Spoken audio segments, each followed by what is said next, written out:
Engineer Nuruddin Hammanyero is an APC chieftain and also a political affairs analyst. Engineer Hammanyero, thank you so much for staying with us on the program. Thank you. About a week ago, I had a conversation with Governor Abdullahi Sulu of Nasarawa State, who says to me that unseating a man like Bola Tinubu would be an uphill task for anyone. I've also listened to PDP chieftain Segun Shomi, who says on our channel that if he was not a member of the PDP, he would be in the APC. I mean, vehemently saying he would never, ever join a coalition. On Monday also, Embattled National Secretary of the PDP, Senator Samuel Ayawu, calls the merging coalition a force that cannot stand. Is this so because the idea of coalition is alien to us as a people? And I know you've talked about how money politics has contributed to this. Yeah, you know, we can continue to ask questions and questions about the credibility of those that are forming the coalition. And that was why I told you from the beginning, who are these people individually if you look at them? And why are they forming this coalition? And if you remember at the time where we discussed this government is going to be 2 years in May.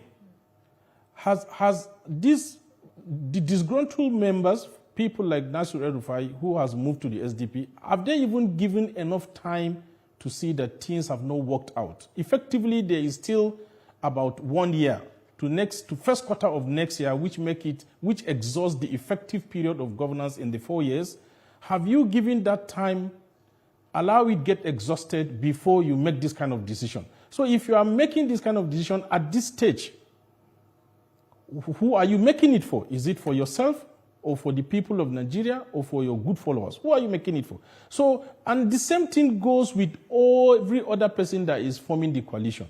They don't have the moral standard politically to convince people that this is for us and you should come with us and we'll be successful. So if you look at the president, he hasn't said... You've taken a shot at this.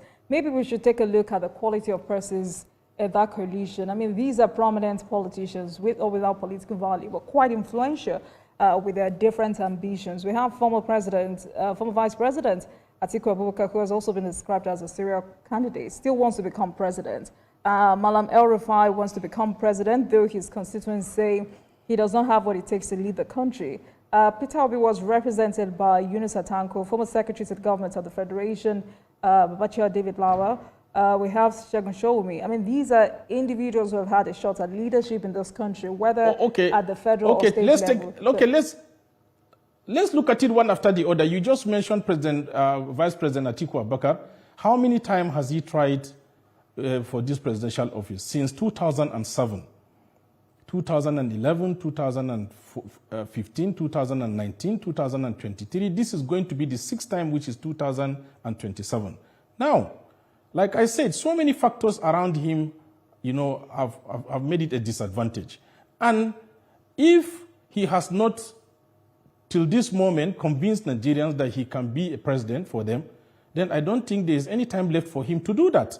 And if you bring somebody like Nasir El-Rufai, the next person after Atiku, yes, he might have had his time in the 8 years as governor of Kaduna State, but now that he has gone, even before he left, you heard what Shehu Sani said about him. He has, you know, incapacitated the APC as a party in Kaduna State because when he was leaving, when in 2023, they lost everything, but when he was coming, they had everything. So is he prepared to become president or campaign for somebody to become president? No. If you look at Peter Obi, yes, he had sympathy with the Southeast in 2023, got a block vote from there. But now, I told you earlier, APC has consolidated very well in the Southeast. We have Dave Umahi in Ebonyi State. We have Uzodinma in Imo State. And like the likelihood of having Alex Oti join this our race, hopefully, is very high. So, meaning 3 over 5, or even let's leave it realistically with what we have on the table, which is 2 over 5, is fair enough.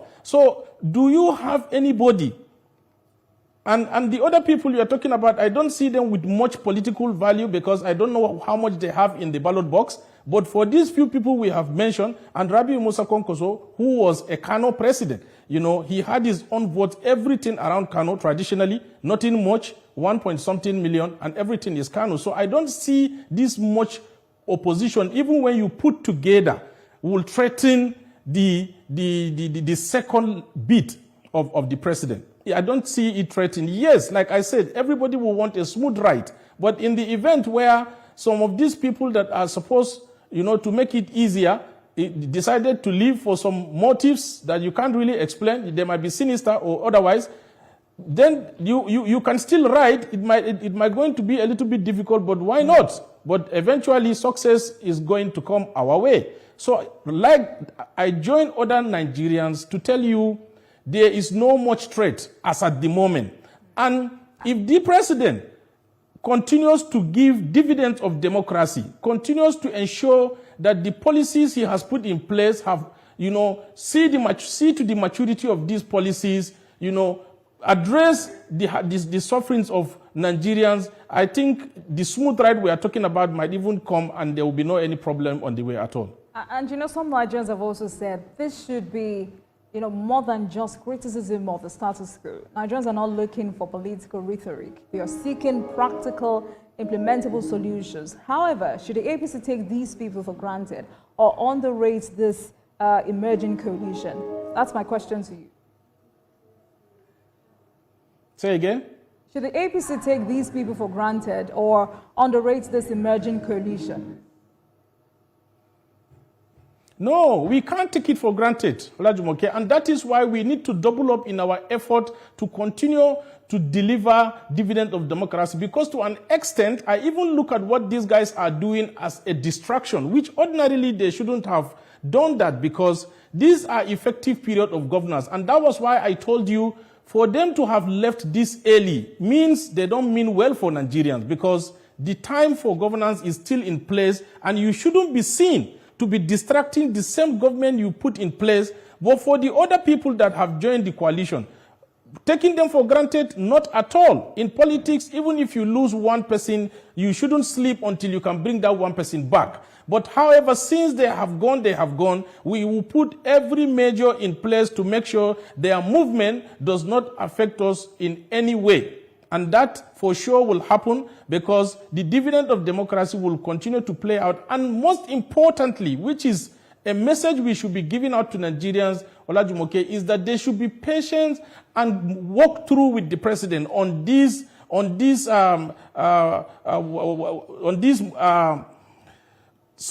movement he is making, policies he is bringing on board to address this suffering. For example, I really want the president to sustain the Naira crude policy, because it is really reducing the impact for Nigerians, because fuel supply is stable now and the price is crashing. So if that is sustained, certainly it will reduce the suffering. Right. Policies around agriculture, which the president is not resting, if sustained, certainly will bring about enough food production and every Nigerian can put food on the table.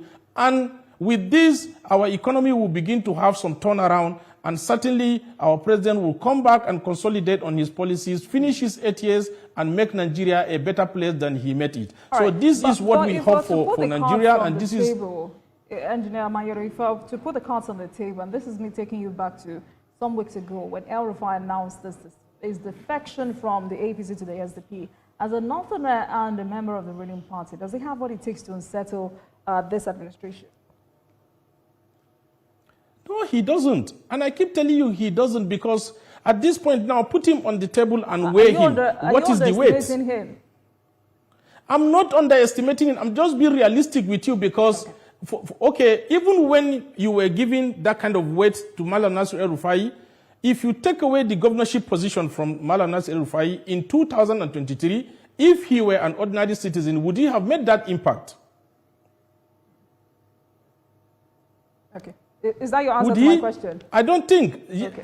Now, yes, but again, like I told you, would I have wanted him to leave? No. But now that he has gone, I don't think he will make any impact. Certainly not. But I've also heard people say El-Rufai leaving the APC is political suicide. Is that so? Suicide then for him, not for the party. That is just the answer. But not suicide for the party, because if you ask yourself, and I also refer you back, when he was leaving, Sheikh Sani said, and I quote, they lost all the senatorial seats.